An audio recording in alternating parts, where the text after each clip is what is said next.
아멘. 서로 축복하겠습니다. 당신은 하나님의 자녀입니다. 있는 모습 그대로 하나님 앞에 나아갑시다. 할렐루야. 오늘은 믿음에 관한 고찰 네 번째 시간입니다. 오늘은 어린이에게서 배울 수 있는 믿음은 기대감입니다 라는 제목으로 하나님의 말씀을 전하도록 하겠습니다. 오늘은 어린이 주일이지요. 교회가 어린이 주일을 지키게 된 것은 다름 아닌 이 즈음에 어린이날이 있기 때문이라는 것도 다 아실 거예요. 특별히 올해는 어린이 주일과 어린이날이 그저 한 날이 되었습니다. 어린이날이 뭔지 다 아시잖아요. 1923년 우리 방정환 선생님에 의해서 제정된 날입니다. 그때까지만 해도 이 어른들의 생각 속에서 어린이들은 아주 성가시고 귀찮은 존재였습니다. 이런 상황 속에서 방정환 선생님은 아이들이나 혹은 이제 심부름꾼들에게 해라, 하게라는 말을 쓰지 말도록 했습니다. 동시에 이 지식이 자기보다 못하거나 혹은 돈이 자기만큼 없다는 이유로 젊은 사람들이 늙은 사람을 보고 해라, 혹은 하게라고 말하는 것도 잘못이다. 그렇게 주장했습니다. 그러자 자기 아들 보고도 해라를 못하면 누구에게 하느냐? 내가 낳은 자식 내 마음대로 못하고 무얼 한단 말이냐? 등등의 비난이 쏟아졌습니다. 그럼에도 불구하고 방정환 선생님은 어린이에게 이 존댓말을 쓰자는 운동을 지속적으로 전개했습니다. 방정환 선생님은 제1회 어린이날 선전문에 수록된 어른들에게 드리는 글을 통해서 이렇게 호소했습니다. 어린이를 내려다보지 마시고 치여다보아 주십시오. 그 당시 말이에요. 치여다보아, 쳐다본다는 건데 치여다보아 주시오. 어린이를 가까이 하시어 자주 이야기하여 주시오. 어린이에게 경어를 쓰시되 늘 보드랍게 하여 주시오. 왁왁왁왁 이렇게 말하지 말라는 거예요. 그죠? 이발이나 목욕, 의복 같은 것을 때맞춰 하도록 하여 주시오. 잠자는 것과 운동하는 것을 충분히 하여 주시오.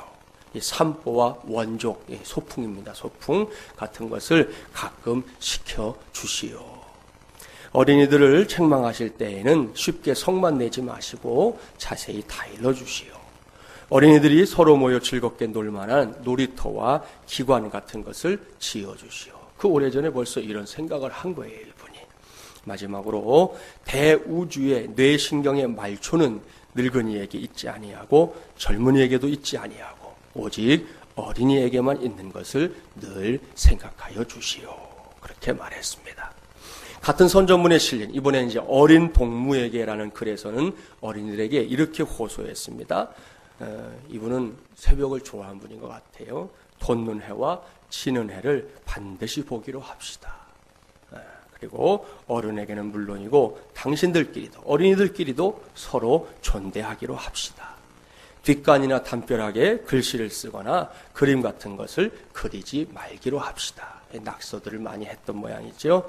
길가에서 때를 지어 놀거나 유리 같은 것을 버리지 말기로 합시다. 꽃이나 풀은 꺾지 말고 동물을 사랑하기로 합시다. 전차나 기차에서는 어른에게 자리를 사양하기로 합시다. 입은 꼭 다물고 이 몸은 바르게 가지기로 합시다. 여기까지가 이 방정환 선생님의 생각입니다. 지금 봐도 미소를 짓게 하고 또 저절로 고개를 끄덕이게 하는, 요즘도 우리가 이렇게 하자고 하는 것들이 쭉 나열되어 있는 것을 보면서 이 방정환 선생님이 얼마나 많은 수고와 노력을 했는가, 또 이 땅의 어린이들을 위해서 새로운 시선으로 그들을 보기 위해서 얼마나 노력을 했는가 알 수 있습니다. 물론 요즘에는 이 어린이들을 대하는 시선이 너무 과해졌다 하는 비판도 많습니다. 우리 중에 혹 그런 비판이 마음에 걸리는 사람들이 있다면 여러분의 자손들 사랑하지 마시라는 게 아니에요. 사랑하시되 그것이 애정 과잉이 되지 않도록. 여러분 나중에요, 그거 후에도 회복이 어려워요. 어려서 이미 삐뚤어지고 나면 이거 바로잡는 게 얼마나 어려운지 모릅니다. 사랑하시되 조금 덜 사랑하세요. 너무 과잉으로 사랑하는 것은 결코 그 아이들의 인생에 보탬이 되지 않는다는 거 우리 꼭 기억해야 할 것입니다. 아무튼 이렇게 이미 저 바깥 세상에서 가장 중요하게 여겨지는 세대 가운데 하나가 바로 어린이들입니다. 그런데 어린이들을 중요하게 생각하는 것은 단지 이 세상의 생각만이 아니에요. 하나님의 말씀인 성경에서 어린이는 예수님께서 아주 귀하게 여기셨던 대상입니다.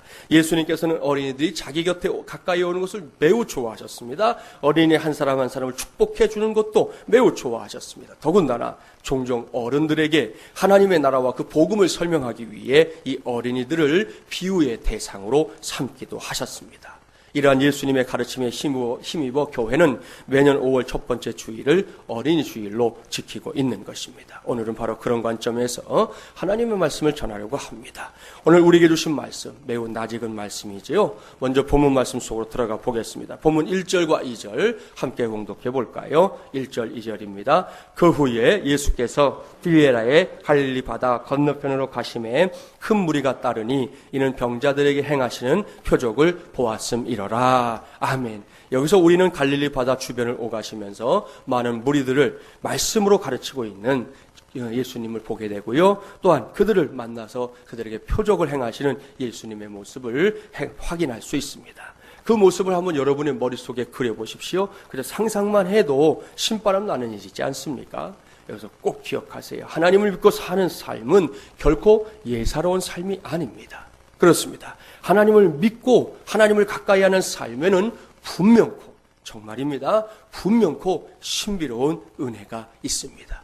그런 의미에서 저와 여러분은 보통 사람이 아니에요. 저와 여러분은 이미 예수 그리스도와 함께 죽고 예수 그리스도와 함께 부활하는 놀라운 신비를 체험한 사람들인 줄 믿습니다. 이렇게 죽는 것, 또 부활을 체험한 사람들이 어찌 보통 사람들일 수 있겠습니까?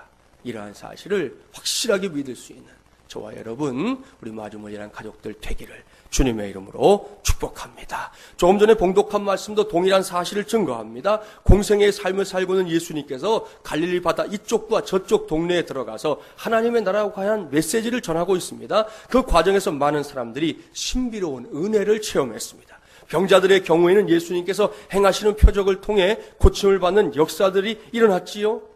이미 말씀드린 대로 참으로 신바람 나는 일이 아닐 수 없습니다. 그리고 그 신바람 나는 일은 그저 남의 일에 머무는 것이 아니라 이제는 나의 일, 우리의 일이 되어야 하는 것입니다. 그러기 위해서 반드시 해야 할 일이 있습니다. 그것은 저와 여러분 모두가 예수 그리스도께 찰싹 달라붙어 있는 삶을 살아야 한다는 것이에요. 이 조개 가운데 이 사람들이 쓰는 삿갓과 비슷한 모양을 가진 삿갓조개라는 녀석이 있어요.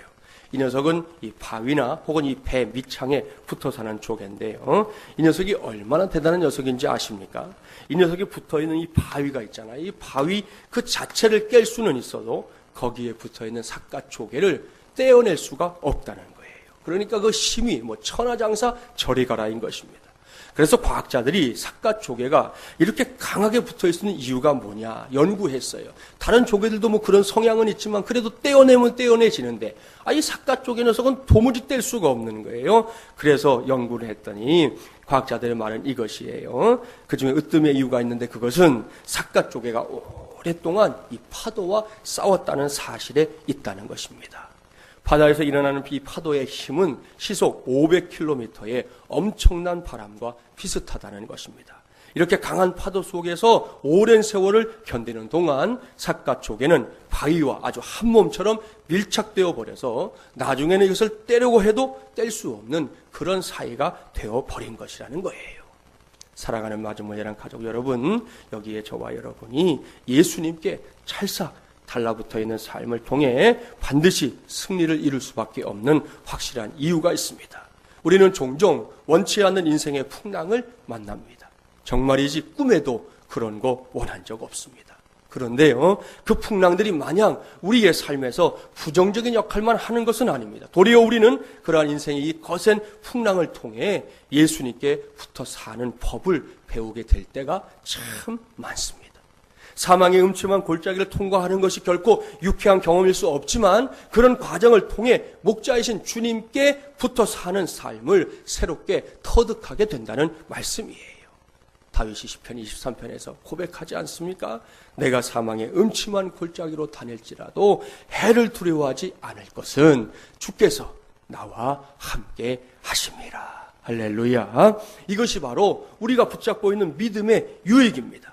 그러나 처음에는 아주 어설프게 시작되는 것이 믿음 생활이잖아요. 좌충우돌할 때가 있습니다. 그럼에도 불구하고 믿음 안에서 달려가노라면 우리 모두가 자신도 모르는 사이에 삿갓조개처럼 되어버리는 것입니다.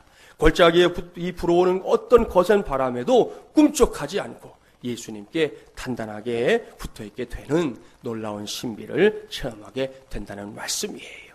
이러한 사실을 명심하고 지금 혹 고난과 역경의 자리에 있다 하더라도 내가 붙어있는 예수님을 생각하면서 이미 승리했음을 선포하는 우리 마중물리란 가족들 되기를 바랍니다. 질병에 문제가 있습니까? 이미 치유되었음을 예수 그리스도의 이름으로 선포하기 바랍니다. 요즘 제가 그렇게 하고 있어요. 그랬더니 하루하루 더 나아지는 것을 체험합니다. 아울러 내가 이미 하나님의 자녀가 되었다는 사실 역시 선포하십시오. 어느새 3분의 1이 훌쩍 지나가 버린 2013년입니다. 남은 시간을 통해 2013년을 위해 하나님께서 예비해 놓으신 이 복과 은혜 역시 모두 받아 누리게 될 것을 선포하기 바랍니다. 그러나 믿음의 선포에 우리 하나님 적극적으로 응답해 주실 줄 믿습니다. 오늘 우리가 살피고 있는 말씀 역시 동일한 역사의 증언입니다. 본문 3절 이하의 말씀을 주목하기 바랍니다. 예수님께서 갈릴리 주변에 있는 한 산 위에 올라가 앉으셨습니다. 그러자 계속해서 예수님의 뒤를 쫓아다니던 무리들이 예수님을 중심으로 모여 앉았습니다. 예수님께서는 그곳에서 다시금 입술을 열고 하나님의 말씀을 가르치셨습니다. 그때 무리들은 꿀송이처럼 달고 오묘한 주님의 말씀을 들을 수 있었습니다. 그렇게 하루가 눈 깜짝할 사이에 지나가 버렸습니다. 어느덧 서산의 해가 뉘엿뉘엿 넘어가고 있었습니다. 이제는 예수님을 만나기 위해 몰려들었던 그 큰 무리들을 집으로 돌려보낼 시간이 된 것이지요. 이때 예수님의 마음에 한 가지 염려가 있었습니다. 지금 예수님의 눈앞에 앉아있는 이 사람들 도대체 누구입니까? 그들은 당시 사회 구조로 볼 때 아주 평범한 민초들입니다. 사회적인 혜택을 충분하게 누리고 있는 이 상류계층의 사람들이 아니었다는 말씀이에요. 그야말로 그들은 하루 벌어서 하루 먹는 그런 인생들이었습니다. 그런데 그들이 오늘은 하루 종일 예수님의 말씀을 듣고 있었잖아요. 그러니 그냥 돌려보냈다가는 쫄쫄이 굶게 생겼습니다. 주님께서는 이것을 아셨고 이것을 염려하셨습니다. 그 다음에 어떤 일이 일어났는지 대충은 다들 알고 있으시지요. 예수님과 제자들 사이에서 그곳에 모여 있었던 사람들의 시장길을 어떻게 달래줄 수 있을 것인지에 대한 대화가 오고 갔습니다. 그러는 와중에 안드레가 보리떡 5개와 물고기 2마리를 구해가지고 예수님 앞에 나왔습니다. 그런 다음에 놀라운 일이 일어났지요. 본문 10절부터 13절 함께 봉독해 볼까요? 10절부터 13절 말씀 함께 봉독합니다. 예수께서 이르시되 이 사람들로 앉게 하라 하시니 사람들이 앉으니 수가 5,000명쯤 되더라. 예수께서 떡을 가져 축사하신 후에 앉아있는 자들에게 나눠주시고 물고기도 그렇게 그들의 원대로 주시니라. 그들이 배부른 후에 예수께서 제자들에게 이르시되 남은 조각을 거두고 버리는 것이 없게 하라 하심으로 이에 거두니 보리떡 5개로 먹고 남은 조각이 12바구니에 찼더라. 아멘. 할렐루야. 사랑하는 마중물리란 가족 여러분, 놀라운 사건이 벌어졌습니다. 기적이 일어나는 것입니다. 본문 9절에 기록된 안드레의 말처럼 보리떡 5개와 물고기 2마리는 그 많은 사람들에게 분명히 아무것도 아니었습니다. 뭔가를 해본다 해도 그것은 감질만 나게 할 뿐이었습니다. 그런데 그 보잘것없는 것이 예수님의 손 안에 쥐어졌을 때에 바로 그때에 사건이 벌어졌습니다. 기적이 일어났습니다. 엄청난 많은 사람들, 그 수만 명의 사람들을 먹여 살리는 축복의 도구가 된 것입니다. 우리는 이 사건을 가리켜 오병이어의 기적이라고 부르잖아요. 여기까지의 내용은 여러분이 너무나 잘 알고 있어요. 그렇습니다. 오병이어의 기적은 예나 지금이나 엄청난 사건이고 눈이 휘둥그레질 기적입니다. 그래서 오늘의 본문인 요한복음만이 아니라 마태, 마가, 누가복음에도 다 기록되어 있는 기적입니다. 그런데 저는 오늘 여기서 말씀을 끝낼 수가 없습니다. 어린이 주일인 오늘, 그리고 믿음에 관한 고찰 4번째 시간인 오늘 제가 여러분에게 반드시 전해야 할 말씀이 아직 남아있기 때문입니다. 지금까지 말씀드렸던 이 오병이어의 기적 사건을 몽땅 다 염두에 두고 오늘 주신 말씀 가운데 이 9절 말씀을 이 시간에 함께 봉독해 보겠습니다. 9절 말씀 함께 봉독합니다. 여기 한 아이가 있어 보리떡 5개와 물고기 2마리를 가지고 있나이다. 그러나 그것이 이 많은 사람에게 얼마나 되겠사옵나이까. 사랑하는 여러분, 무슨 말씀입니까? 이 말씀은 같은 사건을 기록하고 있는 다른 복음서에서는 볼 수 없는 말씀이에요. 이 말씀은 오병이어의 기적을 일으킨 이 보리떡 5개와 물고기 2마리가 어디에서 온 것인지를 확실하게 밝히고 있습니다.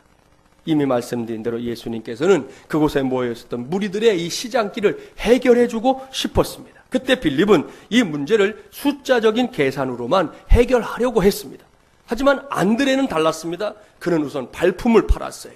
그곳에 혹 무리들을 먹일 만한 것이 있는지 없는지를 살폈던 것입니다. 그러다가 손에 넣은 것이 바로 오병이어였습니다. 여기서 저와 여러분 모두는 그 오병이어의 출처에 큰 관심을 가져야 합니다. 오병이어가 어떻게 구해졌습니까? 안드레가 어떻게 어디서 오병이어를 구한 것이냐는 거예요. 도대체 누구를 통해 얻은 것입니까? 이 질문에 대해 성경은 명백하게 대답합니다. 그것은 한 아이였습니다. 여기에 한 아이로 번역된 단어는 헬라어 성경으로 보면 파이디온이라는 단어를 사용합니다. 이 단어는 기본적으로 어린 아이를 가리키는 것이에요. 물론 문맥에 따라서 어떤 분들은 소년 혹은 젊은이 혹은 젊은 종으로 해석하는 경우들도 있지만 그럼에도 불구하고 이 단어의 가장 핵심적인 의미는 바로 어린아이, 아이들을 말하는 것입니다. 혹 어린 친구들에게 복음을 전하기 위해 만들어진 선교회 가운데 파이디온 선교회라는 선교회 이름을 들어보셨는지 모르겠는데요. 바로 그 파이디온이 여기에 나오는 단어인 것입니다. 어린이 주일인 오늘은 이러한 아이들의 특징에 관심을 가져야 합니다. 안타까운 것은 요즘 아이들이 너무 조숙하다는 것이에요. 너무 빨리 어른이 되고 싶어 합니다.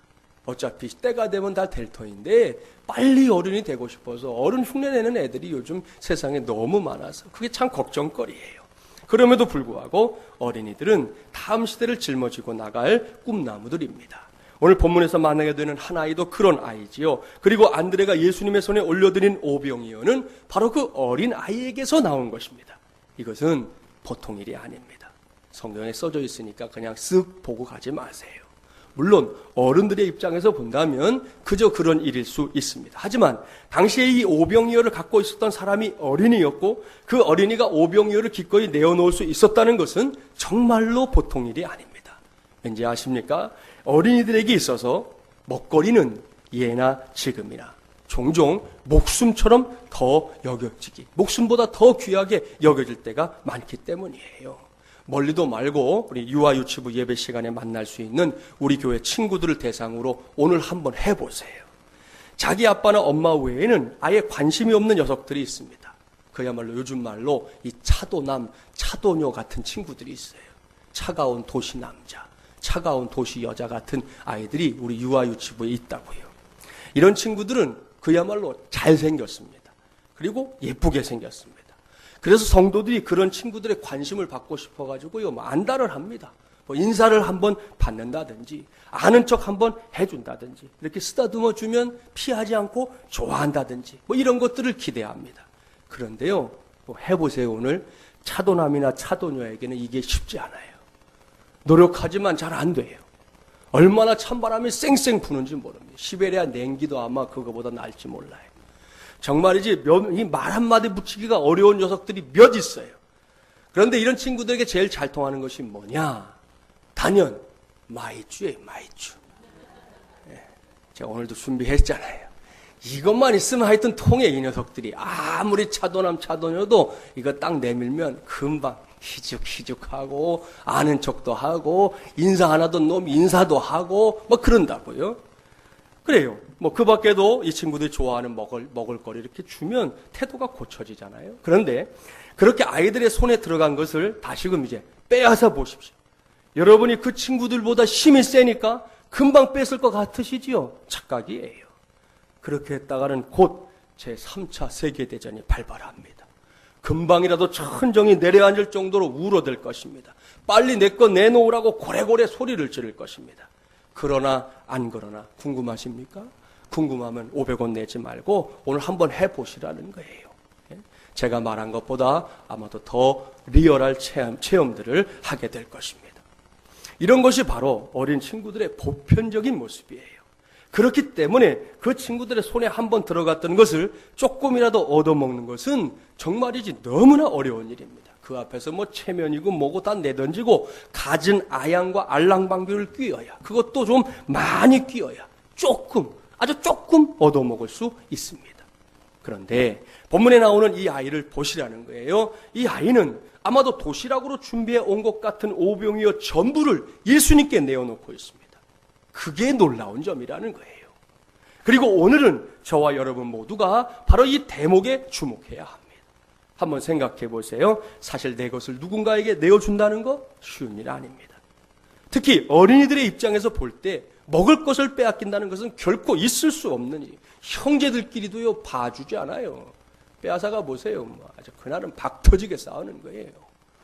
그런데 이 어린이는 기꺼이 예수님께 자신의 도시락 전부를 내어드렸으니 이것이 얼마나 놀라운 일이냐는 것입니다.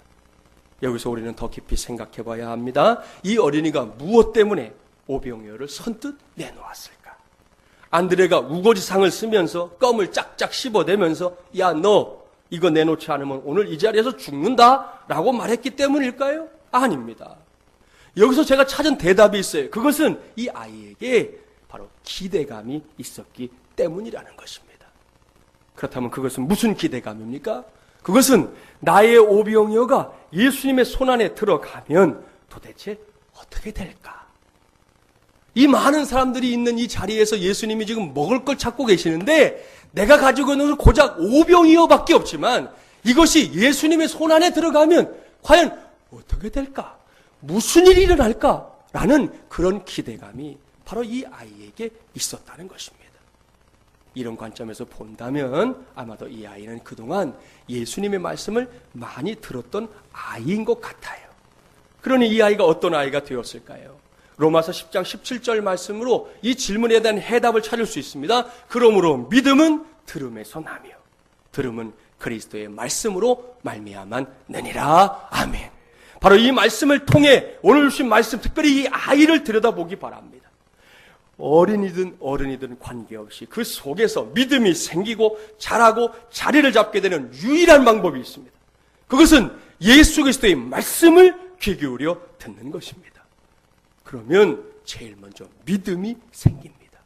어디 그뿐입니까? 계속해서 말씀을 들으면 그 믿음이 자랍니다. 거기서 더 나가면 그 믿음이 요동하지 않는 믿음으로 자리를 잡게 되는 것입니다. 저는 예수님께 오병이어를 내어드린 이 친구가 바로 이런 믿음을 가진 친구라고 확신합니다. 그렇습니다. 이 아이는 분명코 본문에 기록된 그날만 예수님의 말씀을 들은 것이 아닐 겁니다. 저는 이 아이가 예수님께서 갈릴리 바다를 중심으로 공생의 사역을 감당하는 동안 부모님을 따라서이든 혹은 다른 무리들을 따라서이든 간에 늘 예수님 가까이에 있었던 아이였을 것이라고 확신합니다. 그런데 본문에 기록된 바로 그날 예수님께서 먹을 것을 찾고 있다는 말씀을 들은 것이지요. 그것을 알게 되자 이 아이는 기꺼이 자신의 수중에 갖고 있었던 오병이어를 예수님께 내어드렸습니다. 물론 이 오병이어는 아이의 눈으로 보기에도 당시에 남자만 5,000명이나 모여있는 그 상황에서 별 의미가 없어 보였습니다.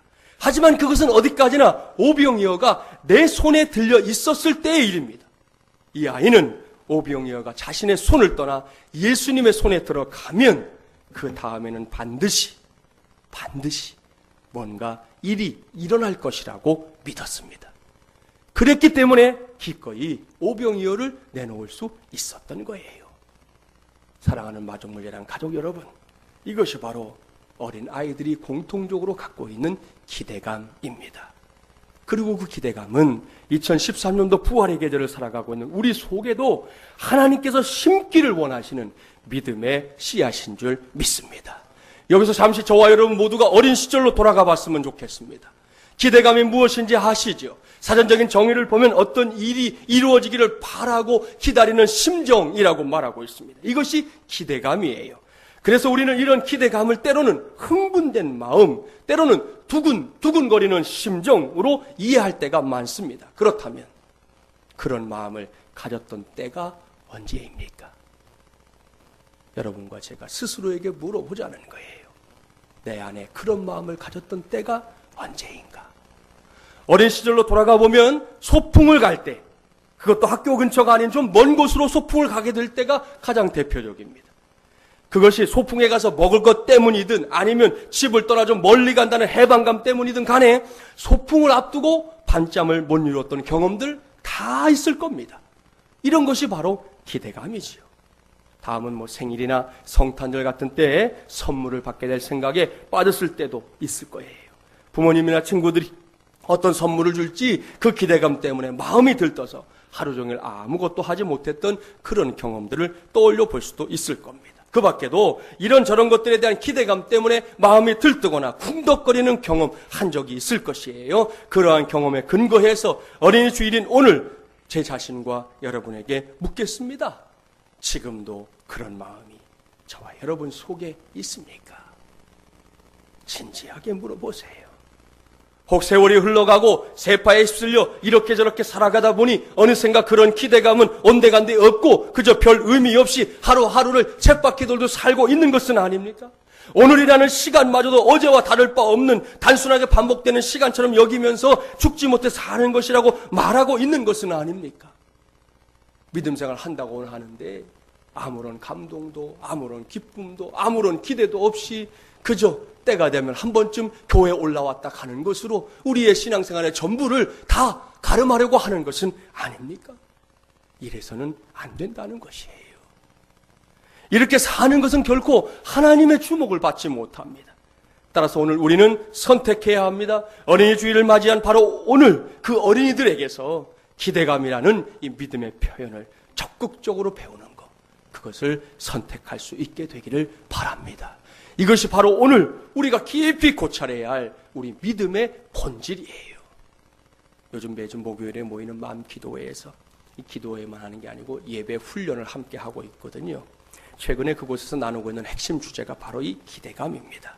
한마디로 말하면 하나님을 예배할 때 하나님을 기대하되 위대하신 하나님을 기대하라는 것입니다. 그것이 예배자로서 우리 모두가 가져야 할 첫 번째 원칙이라는 것입니다. 그렇습니다. 여러분, 기대감이라는 것은 이 믿음의 표현은 우리 신앙생활에 있어서 중요한 이슈 가운데 하나입니다. 기대감이 있다는 것은 그 일이나 대상이 나에게 가치가 있다 하는 말과 똑같은 의미예요. 옳습니다. 여러분 생각해 보세요. 이 세상에 살고 있는 사람이라면 누구나 가치가 없는 것을 두고 기대하는 사람은 없어요. 저게 나한테 필요 없어. 그러면 그걸 기대하지 않아요.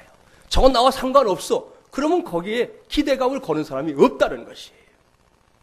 결국 기대는 내가 소중하게 여기는 가치, 그것이 되는 것입니다. 믿음 안에서 다르지도 않아요.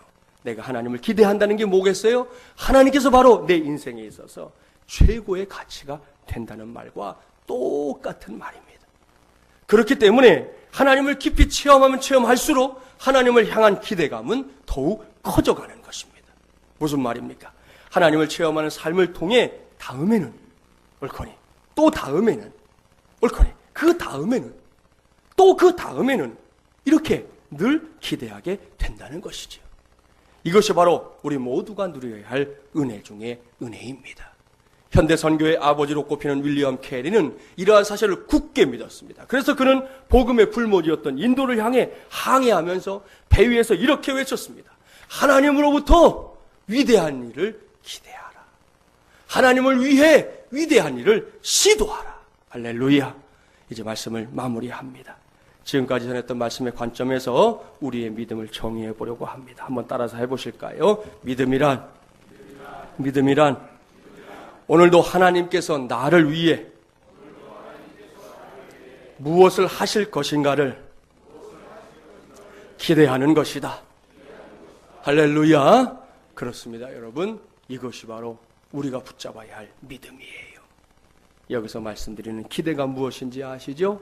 그것은 우리 주변에 있는 어린이들이 우리에게 자주 보여주는 그 모습이에요. 어린 시절에 우리가 경험했던 바로 그 두근두근거리는 흥분되는 기대감 말입니다. 본문에 국한해서 말씀을 드린다면 이 아이처럼 내 손 안에서는 보잘것 없었던 오병이어가 예수님의 손 안에서는 남자만 5천 명을 여자와 아이들까지 합하면 무려 2만 명을 먹일 수 있는 위대한 축복의 도구가 될 것이라는 사실을 확실하게 믿는 그런 기대감 말입니다. 이것이 오늘 우리 모두가 우리 자신 속에서 반드시 그리고 다시금 발견해내야 할 믿음의 뿌리입니다. 지금 당장 점검하기 바랍니다. 어린이날이 되었으니까 우리 자녀손들에게 선물해주고 함께 놀아주고 좋은 데 가주고 거기에만 여러분 관심 갖지 마시고 그 아이들 속에 그들의 모습 속에서 바로 나의 믿음, 우리의 믿음을 찾아낼 수 있어야 한다는 것입니다. 할 수 있는 한 조금이라도 더 빨리 저와 여러분 속에 이 기대감이라는 믿음의 씨앗이 나의 것으로 우리의 것으로 많이 뿌려지게 되기를 바랍니다. 그러면 더 이상 대면대면한 삶으로 인생의 시간들을 낭비할 일들이 없어집니다. 어디 그뿐입니까? 내 손에 쥐어져 있었던 작은 것, 그 오병이어를 가지고도 크고 놀라운 일을 행하시는 하나님의 위대한 역사를 목격하고 누리게 될 줄 믿습니다. 바로 그 역사의 주인공들로 크게 쓰임받는 저와 여러분 되기를 주님의 이름으로 간절히 축원합니다. 기도합시다. 전능하시고 자비로우신 하나님 아버지, 오늘도 하나님의 은혜로 하나님의 종들을 불러주시고 또 예배하게 하신 이 자리에서 주의 음성에 귀를 기울입니다.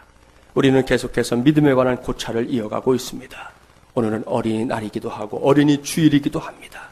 이날 우리가 어린이들에게서 꼭 배워야 할 믿음이 있습니다. 그것은 바로 기대감입니다. 내 손 안에 있을 때는 보잘것없는 오병이었지만 그것을 찾으시는 예수님께 기꺼이 내놓았던 이 아이처럼 예수님의 손에 이것이 들어가면 어떻게 될까? 그런 뜨거운 기대감이 우리의 믿음에도 꽃피워지게 하여 주시옵소서. 성경책 끼고 시간 돼서 그저 예배당 한번 오르락 내리락 하는 것이 우리의 믿음의 전부일 수가 없기에 주님 앞에 구합니다. 하나님은 나의 하나님이십니다. 우리 주님은 나의 주님이십니다. 그 하나님이 오늘도 나를 위해 무엇을 하실 것인가를 기대하되 크게 기대할 수 있는 우리 마중물려난 가족들 되게 하여 주시옵시고 그 기대감에 오병이어의 기적으로 응답하셨던 주님의 은혜가 우리 모두에게도 임하게 하여 주시옵소서. 예수님의 이름으로 기도하옵나이다. 아멘.